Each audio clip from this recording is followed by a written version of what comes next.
Al-Halat sendiri cerita, jadi waktu dia mau digantung, iblis itu datang. Katanya iblis, kok ndak adil ya? Sebenarnya engkau kan kayak aku. Engkau bilang anak al-haq, aku juga bilang aku satu-satunya kebenaran. Kan sama. Lah kok kamu disayangi Allah, aku enggak? Lah kok kamu jadi wali, aku malah jadi iblis? Katanya Al-Halaj, enggak. Aku dan engkau sama-sama mengakukan diri masing-masing, sama-sama bilang ana. Tapi waktu bilang ana, engkau masih melihat dirimu. Sementara waktu aku bilang aku, ya aku ndak ada sudah. Aku ndak lihat diriku sama sekali, aku sudah hilang. Jadi waktu iblis membantah Allah untuk sujud pada Adam, itu dia masih mikir dirinya. Akunya iblis masih ada, maka lahirnya jadi sombong.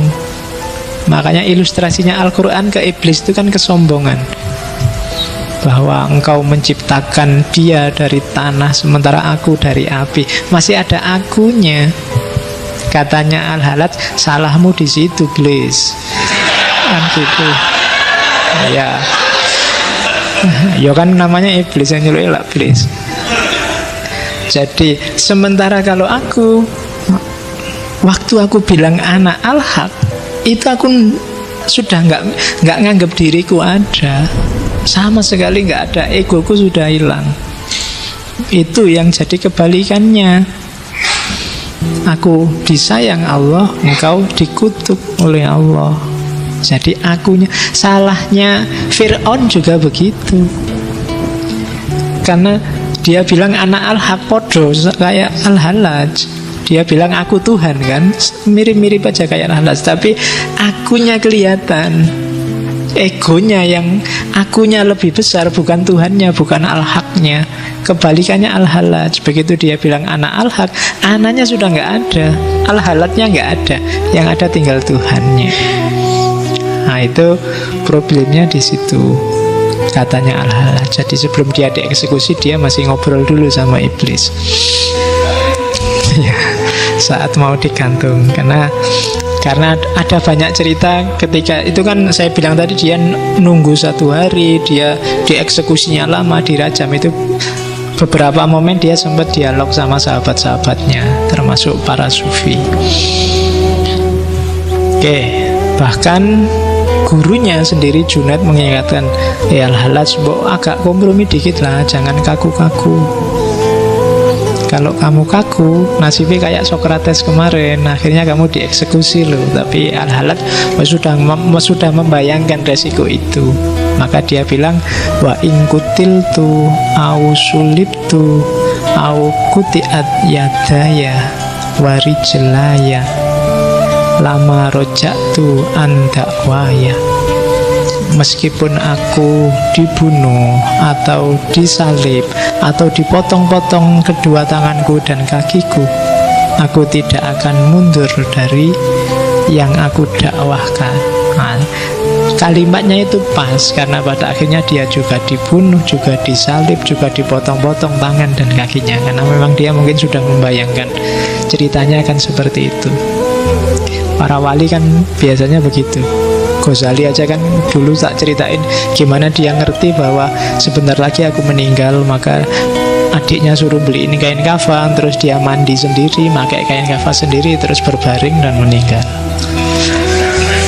Loh ya, kalau bisa ya Ghazali itu begitu meninggalnya. Jadi dia sudah siap-siap ngerti, sudah mau dipanggil. Oke. Kalau di Jawa kemarin kan ada Ronggo Warsito yang bisa meramal pas kapan dia meninggal.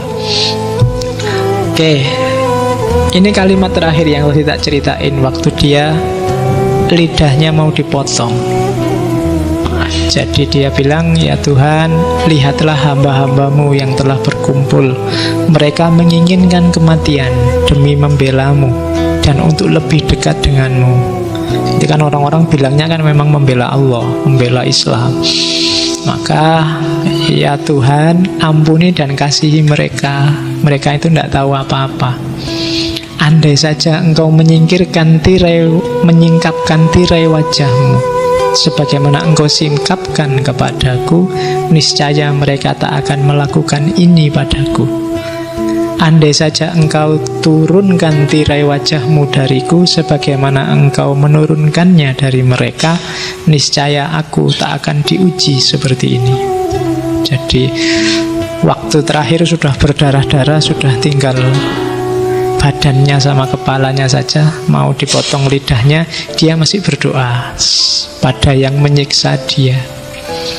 Padahal ceritanya kalau Al-Hallaj mau, itu dia bisa aja keluar penjara lari. Kan ada ceritanya 3 hari di penjara. Hari pertama sipirnya lihat, loh ini kok Al-Hallaj hilang. Hari pertama ada, hari kedua Al-Hallaj kok hilang, hari ketiga, loh penjara sama Al-Hallajnya hilang. Ya, ada cerita begitu.